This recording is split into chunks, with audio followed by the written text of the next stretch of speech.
So, the recent attack in Norway, where people were killed by a crazed, violent person with a crossbow. Let's talk about it. So, first and foremost, this, as with any killing of multiple people, is an absolutely senseless act. It should not have happened. But what's interesting to me is the rhetoric around it. There is not rhetoric around it that, okay, we had someone who killed multiple people with a crossbow, so we need to ban crossbows. Many people talking about that. And the massive amounts of knife attacks that have been a problem across Europe and the UK and such. There isn't talk about banning knives. The acid attacks. I mean, it really shouldn't be possible, I don't think. There isn't any logical reason that someone should be able to get their hands on enough acid to seriously kill or maim someone for life. But there isn't any discussion regarding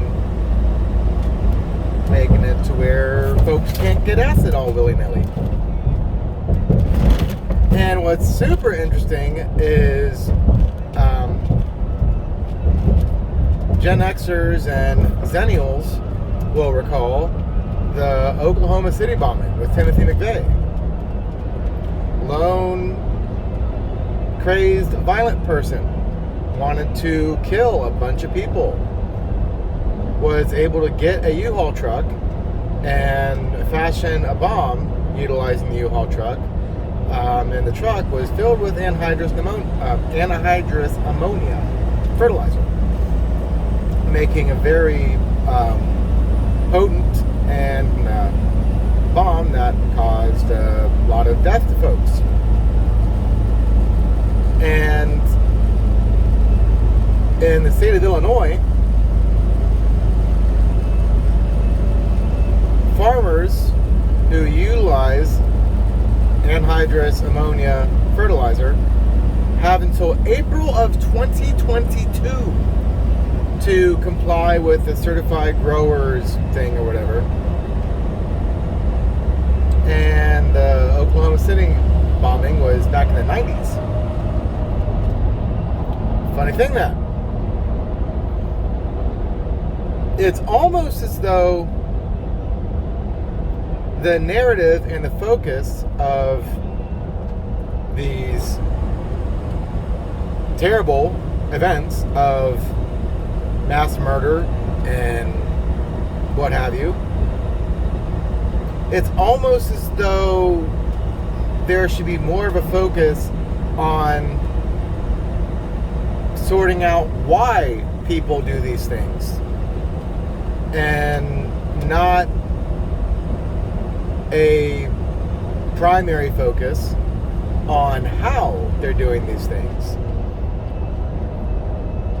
Because human beings have a really, really long track record of killing one another if they really want to be killing one another. It doesn't matter what tool is available or is not available at their disposal. Human beings can be extremely creative when it comes to causing destruction. So that's very, very, very interesting that the narrative, if it's not pertaining to regulating and controlling firearms, there's kind of a different conversation around it. Funny thing that. Now, I'm not a gun nut that completely thinks, everybody, regardless, should have a gun. 1 mile ahead, take exit 250 at I-80. But I do support our Second Amendment. And I feel that if people are to have a firearm, then there needs to be access to training with that firearm. And there needs to be cultural education regarding that firearm. Because up until the horrific incident over at Columbine, which I was alive for to see on the news, you didn't really hear about 0.3 miles folks ahead, take exit 250 at I-80. grabbing guns and shooting up the bullies at their school. There have been in the South students who would go to school and have gun racks and their pickup trucks and freely bring guns on the school grounds. Because on the weekends or after school or before school or whatever else, they would go out and they would go hunting. Or they would go out to some farmland area, put some beer bottles or pop bottles or whatever else on a fence post and shoot the breeze. Literally. There weren't people killing people. Now, mind you, this was also during the peak of the civil rights movement, when there was open and rampant racism. So, logically, if guns were the direct cause of school shootings, then one could surmise that if you had a bunch of kids at a school that had access to guns and a bunch of other kids in their school that they did not like, to say the least, and killing these people was a practice that was openly endorsed by state and local and to degrees the federal government itself, one would think that there would be all sorts of school shootings or shootings that were going on after school. Now, granted, there were still mass killings and fucked up shit that was done, but they weren't using guns to do it. And there was more of a focus on why these people are doing what it is that they're doing, and who is having these people be so empowered to think that it is an acceptable thing for them to be doing what they're doing. And then, as a society, we rallied against that. And hey, look at us now. It's 2021, and the idea of black folks being lynched and hung from trees, well, there's still some sick bastards that wish that those days could happen.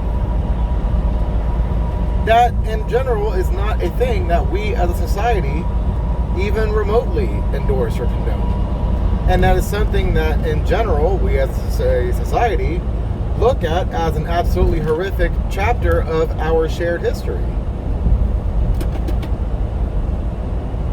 Now, it's still completely fucked up that there has to be a movement called Black Lives Matter to remind folks that, hey, Black Lives Matter. They are important, because there's all sorts of other systemic and societal issues that really make it seem like black lives don't matter.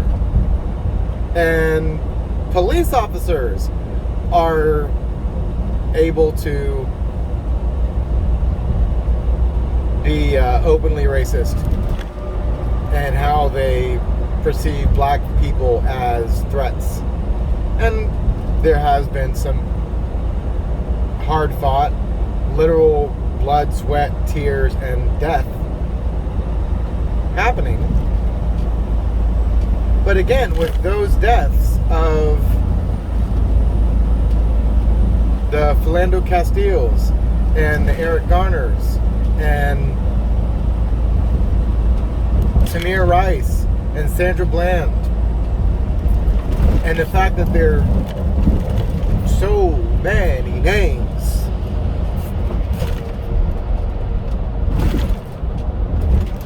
and so much justice that still hasn't been dealt out, we as a society are focusing on the core source of the problem.